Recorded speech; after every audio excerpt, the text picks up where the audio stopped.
Ethan, after 17 years, we're eliminating your position, Marcus said flatly. Please clean out your desk by end of day. The words barely registered, though I'd heard them clearly. I just nodded once. My name is Ethan Carter. I'm 54 years old, and until that Monday morning, I was the senior systems analyst at NovaCore Systems in Raleigh, North Carolina. For nearly 2 decades, I was the spine of the IT department, the constant thread from the days of dial-up to the sprawling cloud infrastructure we built brick by digital brick. 3 CEOs came and went. Dozens of department heads rotated through, and still I stayed. I trained every new hire, recovered every lost file, worked weekends and holidays without complaint. I didn't lobby for promotions, didn't chase recognition, just kept everything running, invisible and dependable. So when Marcus Reed, my current boss, summoned me to his office with Lauren Bell, from HR already seated, I already knew what was coming. Something in the air had changed weeks ago, an absence of inclusion, a subtle withdrawal from the pulse of projects I used to steer. I understand completely, I said, my voice level. Then I walked out. No theatrics, no rage, just quiet finality. Back at my desk, I gathered my things. A photo of Lena and me from our 25th anniversary, a crude but charming mug Megan made for Father's Day in high school, and the tiny cactus that somehow survived fluorescent lighting and office neglect for 17 years. I moved with slow precision, letting the reality settle in between movements. I noticed younger colleagues glancing at me. Most of them were developers I'd personally trained. Smart kids, enthusiastic, but they didn't understand what they were actually standing on. The foundation they inherited was full of hand-coded architecture, deeply embedded protocols, and obscure admin pathways that only I fully understood. They were skimming across a surface they'd never be able to rebuild if it collapsed. Rachel Kim, from marketing, appeared beside my cubicle. Her face was pinched with disbelief and something like grief. Ethan, I just heard. This is ridiculous. You practically built this place. I offered a weak smile. Companies change direction. But without warning? After everything you've done? Her voice rose, emotion threading into it. Eyes turned toward us. It's fine, I said quietly, with a calm that didn't belong to the moment. Really? It wasn't. Not even close. But I wasn't about to give them the satisfaction of a scene. As I walked toward the exit, Marcus stepped out of his office. No handshake, no goodbye, just watching, making sure I left. What none of them had paid attention to, and likely never would, was that I had become the most essential person in that building. Not because I was brilliant or irreplaceable, just because I was deliberate, precise. I documented everything. I'd established secure audit protocols at the request of the legal team years ago, when a scandal nearly tore the company apart. I was the reason they weathered that storm. They forgot, but hadn't. And I had copies, some in my car. I sat behind the wheel for a moment, the steering wheel cool under my palms. I looked back at the 12-story building that had been the axis of my life for so long. My security badge, renewed 16 times, now lay on the passenger seat like discarded ID from a past life. I started the engine, drove home. Wednesday, I thought. Wednesday will be interesting. NovaCore had been just 2 modest floors in a leased business park when I started. Megan was in kindergarten then. Now she was in graduate school, writing papers about neural networks and machine learning, calling me for advice even though she already knew most of the answers. The company grew, and I grew with it. I turned down better-paying offers. Lena used to joke that the servers were my second family. She wasn't wrong. I knew every configuration, every patch, every recursive failsafe buried in our system. I'd built backup paths that had saved the company millions in recovery costs, patches for software bugs we never publicly disclosed, security frameworks that had kept out 3 major intrusion attempts, and now I was disposable. Marcus had arrived 5 years ago, young, fresh from his MBA, full of jargon and polished ambition. He didn't call us a department, we were IT resources. We stopped being people. He talked about future-proofing like it was a prayer, streamlining, transforming, as if those words weren't just excuses to cut payroll and outsource responsibility. At first, I tried to help. I offered detailed explanations of our system's interdependencies, legacy code that couldn't just be ripped out without consequences, hidden permission structures that weren't even listed in documentation. He didn't care, not really. Then came Trevor Langston, a consultant with a Stanford pedigree and glossy shoes that never touched the server room floor. He and Marcus would meet behind closed doors, speaking in the clipped, rehearsed tones of people coordinating something just below the surface. 3 months ago, I noticed changes to my admin privileges, not all at once. A few here, a few there. Quiet shifts, access revoked in specific areas, without notification. I could have protested, but I didn't. I watched. I documented every subtle change. "You seem a little distracted," Lena said one evening. We were sitting on the porch. The sun was going down behind the trees, and the cicadas had started their usual chorus. "Just changes," I murmured, sipping my beer. "Same as always." But this wasn't the same. Emails started arriving without me. CC'd. Projects I used to lead were quietly reassigned. Whole systems were being rerouted without a single consultation with me. Then, while running a routine security scan, the kind no one else even bothered with anymore, I noticed something. Payments, regular transfers to a vendor I didn't recognize. Orion Strategic Partners.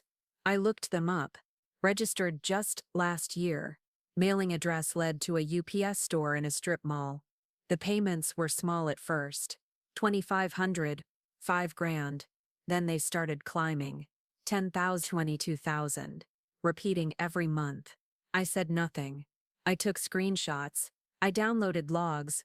Quietly. The next morning, after they let me go, I sat in my home office, the stillness of the house pressing in. No alarm. No buzzing emails. Just me, my old desk, and Lena's silent offer of a coffee cup, placed beside me. After she left for the store, I unlocked the bottom drawer, retrieved a flash drive, one of several I'd secured, far outside company servers. Technically a violation. But years ago, when the legal team asked me to build a system for auditing insider threats, I'd been explicit about needing off-site storage. They signed off on it, and promptly forgot. I plugged it in. Internal emails, meeting minutes, financial records, and there it was. A full history of Orion payments, nearly $1.8 million in just a year and a half. Approval chain. Charles Denton, our CFO. I kept digging. The dates aligned perfectly with routine license renewals for major platforms, but the payments were inflated, sometimes by 15%, sometimes 20%, small enough to avoid red flags, big enough to add up. Business registration for Orion, listed the owner, Eric Denton. I ran a search.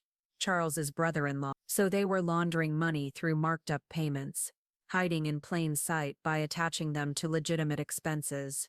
I leaned back in my chair, the cursor blinking in silence. I wasn't angry. It was something else. Something cleaner, like resolution. 17 years of service. And they discarded me without ceremony, like old equipment. My phone buzzed.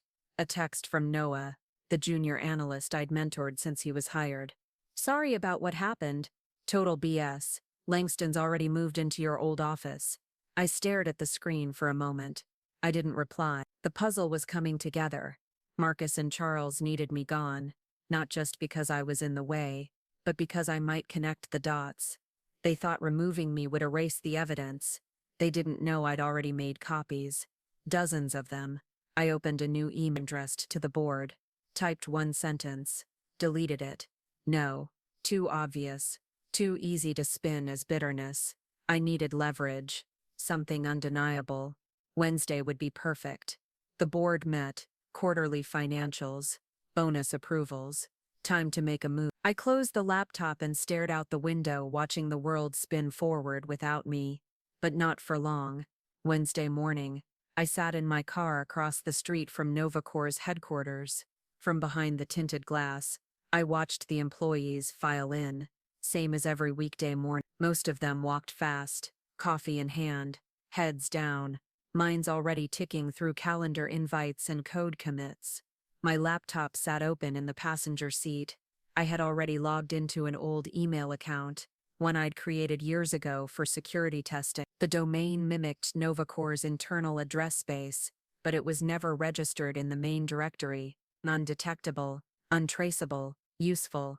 At exactly 9:15 a.m., I sent my first move, a short, carefully worded email to Marcus Re. Subject line: Financial irregularities, urgent review required.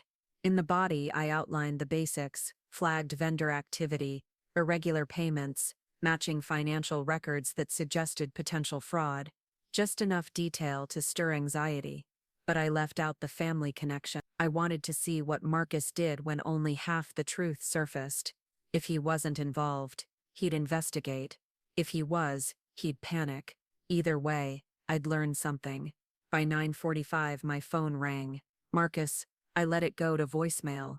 His voice was tight with urgency. Ethan, we need to discuss your email immediately. Call me back. I didn't. Instead, I drove to a coffee shop 10 minutes away, ordered a black coffee and an everything bagel, and parked myself in a booth near the back. From there, I monitored responses. At 10:30, another email pinged in. From Lauren Bell, HR subject confidentiality reminder. Mr. Carter, we've received a communication from you that potentially violates the terms of your separation from Novacore Systems. Please refrain from further contact with employees or attempts to access proprietary information. Continued violations may result in legal action. Sincerely, Lauren Bell, Human Resources. So that was their approach. Threats. Silence. Isolation. Try to box me in, scare me into backing off. The problem was, I'd signed no separation agreement. They'd let me go without ceremony, no documents, no severance, no conversation beyond the directive to clean out my desk. At noon, I visited my bank and accessed a safe deposit box I'd maintained for nearly 15 years. Inside was another flash drive, older, with files and records I'd stopped storing digitally, just in case. I took it home and plugged it into my machine. There it was. Original security frameworks I'd designed for Novacore's systems, including changelogs and access records, signed, time-stamped, and archived. Among them, one change stood out. 18 months ago, Charles Denton had personally submitted a request to expand his access privileges to the financial approval system, exactly when the Orion payments began. They hadn't just excluded me from the process. They made sure I couldn't see it. That afternoon, my phone buzzed again. More missed calls.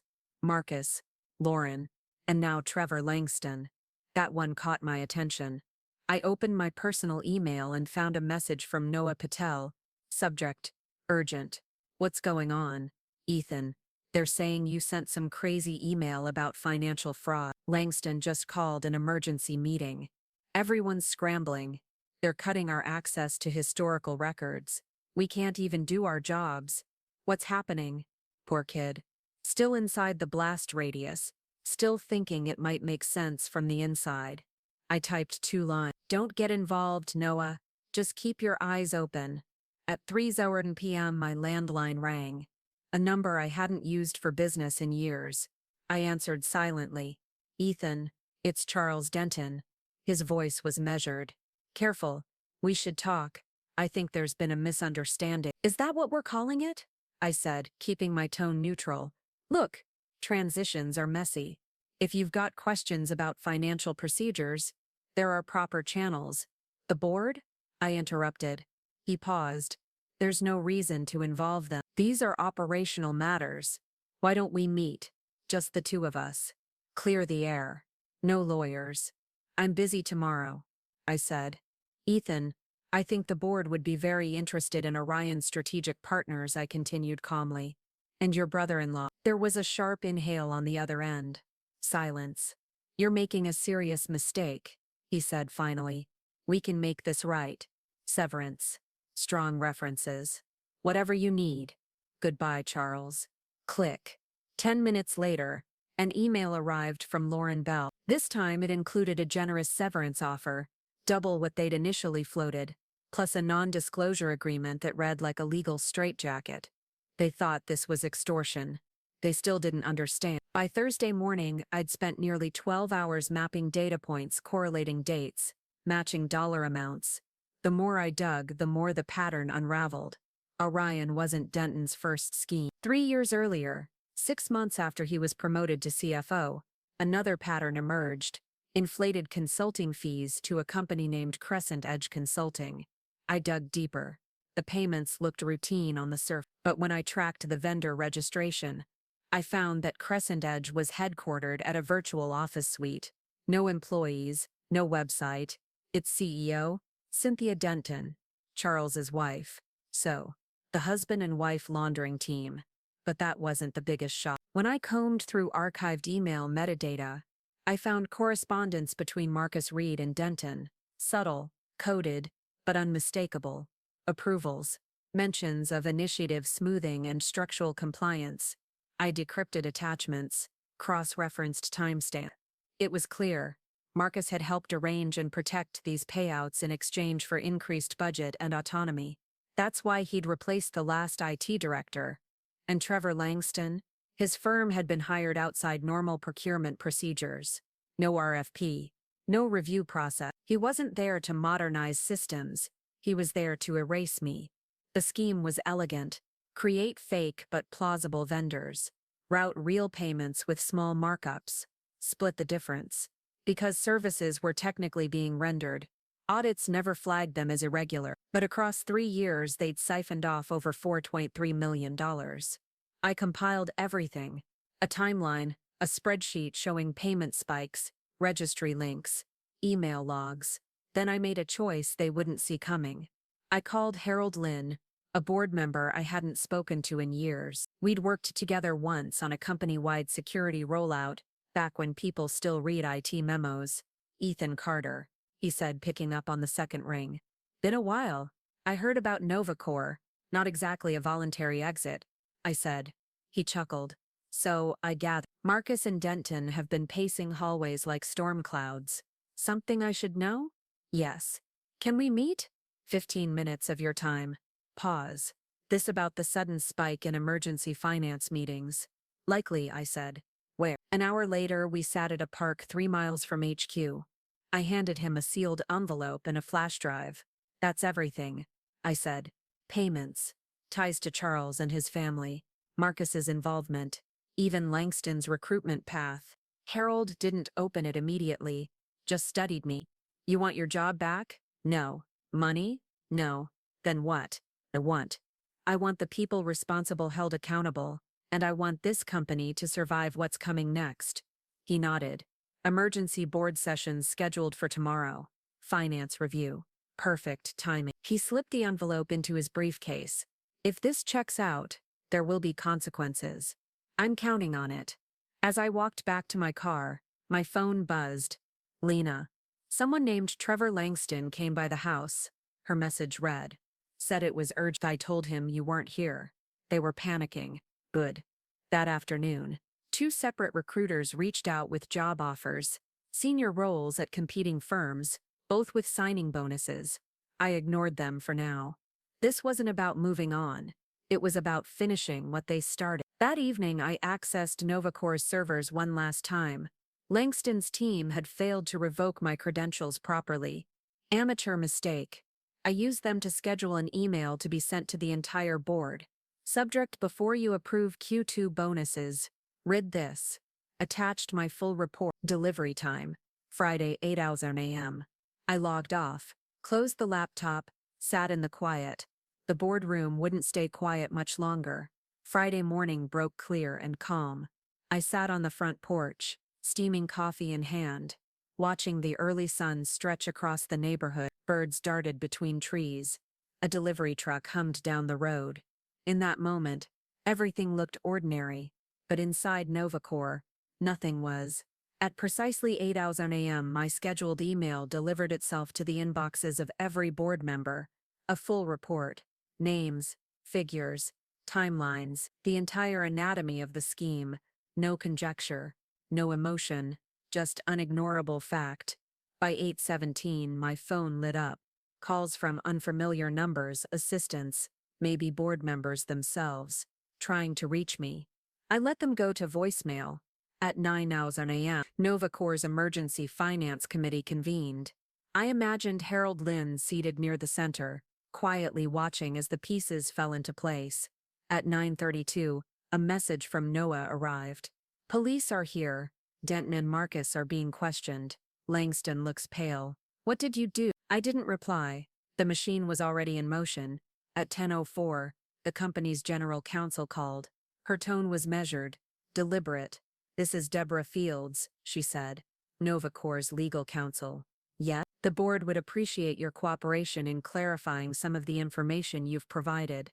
I'm available by phone. This would be best discussed in person. No, I said calmly. Everything I know is in that report. Every copy has been backed up. If anything happens to me or my family, additional packets will go to the SEC, the IRS, and 3 media outlets. There was a pause. Mr. Carter, she said slowly, the board is taking this extremely seriously. Several executives have already been placed on administrative leave pending investigation. We'd prefer your involvement as part of a resolution process. I've been fully involved, I said. You're just catching up. I ended the call and drove 30 minutes outside Raleigh to a roadside diner I'd frequented on road trips with Lena and Megan. Somewhere nobody would think to look. Over lunch, news alerts began pinging on my phone. Local business websites were picking up the story. Nova Corps Systems executives under investigation for financial misconduct. No names yet, but names would follow.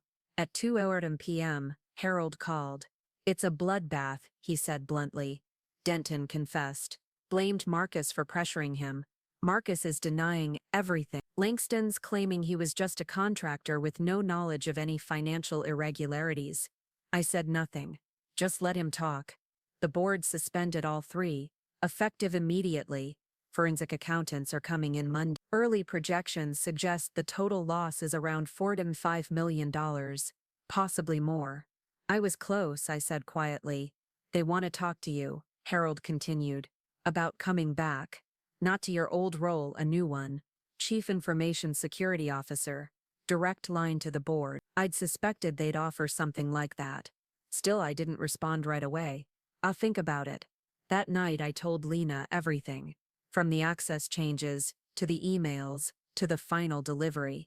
She listened without interrupting. When I finished, she asked only one question. What do you want to do now? A question I hadn't truly asked myself yet. The revenge was complete, the fraud exposed. The people who pushed me out were now themselves being shown the door. And maybe far worse. Could I go back? Did I even want to? I need time, I said eventually. Later that night I logged into LinkedIn and updated my status. Never burn bridges. Just let them collapse under the weight of their own greed. Within minutes, former colleagues began messaging me. Support. Curiosity. Shock. Everyone wanted to know what had really happened. By Monday they would. That Monday morning, I walked into Nova Corps' headquarters in a suit I hadn't worn in years. The same lobby I'd exited in silence, just days ago, now felt different. Eyes turned. Conversations paused. The security guard at the front desk blinked, then quickly typed my name. Welcome back, Mr. Carter, he said with something that might have been respect. A visitor badge was printed and handed over without question. The elevator climbed to the top floor, the executive floor, one I'd never had reason to visit before. Now I was expected. In the boardroom, 10 members sat around a long, polished table. Harold gave a small nod as I entered. Across from him sat the interim CEO, formerly the COO. Her face was tight, professional. Mr. Carter, she began, thank you for coming. The situation you've brought to light is unprecedented. I said nothing. The scale of the fraud appears worse than early reports suggested. The forensic team has identified over $5.2 million in diverted funds. Still, I remained silent. Harold leaned forward. Ethan, the board has unanimously voted to create a new position, Chief Information Security Officer, full executive status, independent budget oversight, across all departments, reporting directly to us. I reached into my bag and placed a folder on the table. These are my conditions, I said. Non-negotiable. The CEO opened it, brows lifting as she scanned. Full audit authority, veto power on financial tech spending, independent hiring process. She glanced up. This is unusual, I said. So was embezzling $5.2 million under the nose of your executive team. Silence. You have until noon, I added. I have other offers. As I reached the door, Harold called out, Ethan, did you plan this all along? I paused. I didn't plan to be fired after 17 years. A beat. Everything after that was just system recovery. At 11:47, they called. Every condition accepted. 6 months later, I sat in my new corner office, overlooking the Raleigh skyline. The executive suite was quiet, sleek, but the desk still held the same mug Megan gave me, and that indestructible cactus, now thriving in a sunlit window. Charles Denton had pleaded guilty. With full cooperation, he'd likely face a reduced sentence, but it would still be years behind bars. Marcus was fighting the charges, despite the damning digital trail. Trevor Langston had fled to Argentina, but international law was catching up. Extradition was pending. The money had mostly been recovered. Enough that Novacor's reputation weathered the storm. Enough to avoid investor collapse. My old team now reported to me, though I'd promoted Noah Patel to oversee daily operations. He had the instinct. He just needed someone to recognize it. A knock at the door. Lena stood there, smiling. Ready for lunch? I closed my laptop and grabbed my jacket. As we walked through the IT floor, conversations paused briefly, not from fear but respect. They all knew what had happened. And more importantly, they knew what I hadn't done. I could have destroyed the company. Instead, I'd saved it. In the elevator, Lena reached for my hand. Happy? I thought about it.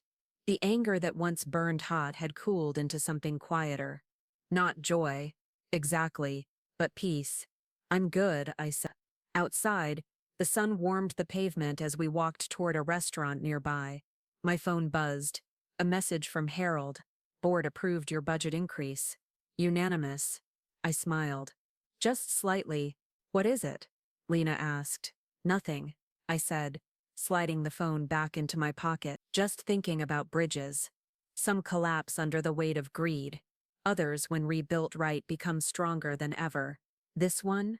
I'd rebuilt it brick by brick, and it was whole. Ethan Carter's story is a powerful reminder that quiet strength and integrity should never be mistaken for weakness. After nearly 2 decades of unwavering loyalty, he was cast aside without warning. Yet instead of fading quietly, he used his knowledge, patience, and principles to uncover a multi-million-dollar web of fraud. This isn't just a tale of corporate betrayal and justice served. It's about the power of preparation, resilience, and knowing your worth.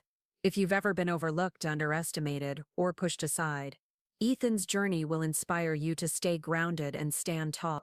If this story moved you, taught you something, or simply kept you on the edge of your seat, please hit that like button, subscribe for more powerful storytelling, and share this video with someone who needs to hear it. Your support helps bring more real, emotionally rich narratives to life. And I'd love to hear from you. Drop a comment below and let me know where you're watching from. Whether you're tuning in from the US, Asia, Europe, or anywhere else in the world, your voice and presence matter. Let's grow this community together, one story at a time.